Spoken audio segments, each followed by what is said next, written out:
Hostel welfare officer Jubilee గారికి, మరి మా మిత్రులు నల్లబోతుల వెంకటేశ్వర్లు రిటైర్డ్ ఇంగ్లీష్ మాస్టారు, ఇంకొక మిత్రులు కె సురేష్ గారు బీసీ యూత్ ఆయన. నా పేరు రంగనాయకులు, నేను ఎంప్లాయీస్ స్టేట్ జేఏసీ చైర్మన్గా ఉన్నాను. నేను కూడా ఇంగ్లీష్ రిటైర్డ్ టీచర్ను.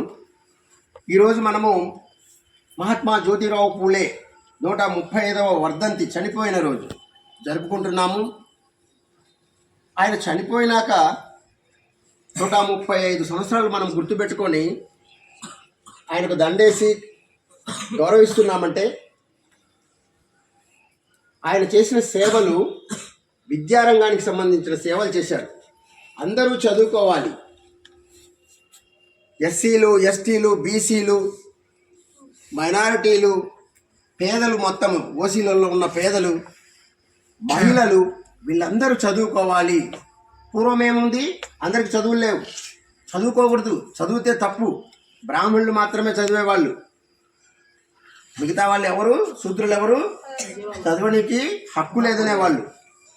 మాకెందుకో హక్కు లేదు అని ఈ మహాత్మా జ్యోతిరావు పూలే, ఆయన సతీమణి సావిత్రిబాయి పూలే, జనవరి 3వ తారీఖు ఆమె జయంతి వస్తుంది. రాష్ట్రం మొత్తం జరుపుతారు, ప్రభుత్వం కూడా జరుపుతుంది. వీళ్ళు పిల్లలు కూడా లేకుండా పేదలకు చదువులు అందించడానికి వాళ్ళ జీవితాలన్నీ త్యాగాలు చేశారు. ఆ విధంగానే వాళ్ళు తుది శ్వాస కూడా ప్రజల కోసమే స్త్రీలు చదవాలని, మూఢనమ్మకాలు పోవాలని, శూద్రులందరికీ చదువులు రావాలని, ఎప్పుడు 200 సంవత్సరాల నాడే బ్రిటిష్ వాళ్ళు పరిపాలించేటప్పుడు. సో మీకు తెలిసినట్టుగా ఈయన మహాత్మా జ్యోతిరావు పూలే మన పుస్తకాలలో ఉంది, కానీ మీకు గుర్తు రాలేదు. మహాత్మా అని ఇంకొకరిని ఎవరినన్నారంటే మహాత్మా గాంధీ గారు గుర్తొచ్చారు మనకి కదా. కస్తూరిబాయి గాంధీ గుర్తొస్తుంది. కస్తూరిబాయి గాంధీ కంటే కూడా అంతకంటే ముందు ఈయన భార్య సావిత్రిబాయి పూలే మనకు చదువులు చెప్పింది. ఇప్పుడు కస్తూరిబాయి గర్ల్స్ హాస్టల్స్ ఉన్నాయి కదా, గర్ల్స్ స్కూల్స్ హాస్టల్స్ ఉన్నాయి, ఈమె పేరు మీద పెట్టాలి మామూలుగా అయితే. కాబట్టి ఈ యొక్క మహాత్మా గాంధీ కంటే ముందు బ్రిటిష్ వాళ్ళు ఈయనకు మహాత్మా అని బిరుదు ఇచ్చారు. గాంధీ కంటే ముందు పూలే గారికి మహాత్మా అనే బిరుదు గాంధీ కంటే ముందు వచ్చింది. అర్థమైంది? అప్పుడు ఎవరు గొప్ప, ఈయన గొప్ప, గాంధీ గొప్పనా? పూలే గారే గొప్ప, గాంధీ కంటే గొప్పవారు పూలే గారు. అంబేద్కర్ ఈయన శిష్యుడు. ఈయన చనిపోయే నాటికి ఆయన పుట్టాడు అంబేద్కర్. ఈయన చేసిన పనులన్నీ కూడా చదివి ఆయన మనకు రాజ్యాంగం రాశాడు అంబేద్కర్. అంటే పూలే గారు అంత గొప్ప మనిషి. కాబట్టి మీరు విద్యార్థులుగా ఇలాంటి వాళ్ళ చరిత్ర మనము తెలుసుకోవాలి. ఇక్కడ బీసీ పిల్లలు, ఎస్సీ పిల్లలు, ఓసీ పిల్లలు కూడా ఉంటారు, పేద పిల్లలు కొంతమంది కదా. సో మీరు చక్కగా చదువుకోవాలి, ఇలాంటి వాళ్ళ చరిత్రలు చదువుకోవాలి.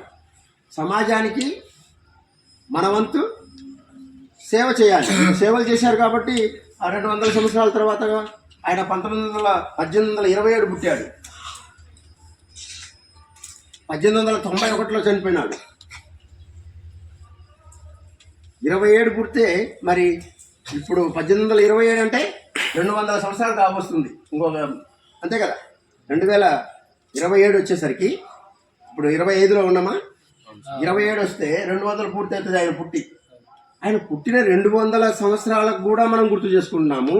చనిపోయిన 135 సంవత్సరాలు అయింది ఆయన పుట్టినరోజులు, వర్ధంతులు జరుపుకుంటున్నాం.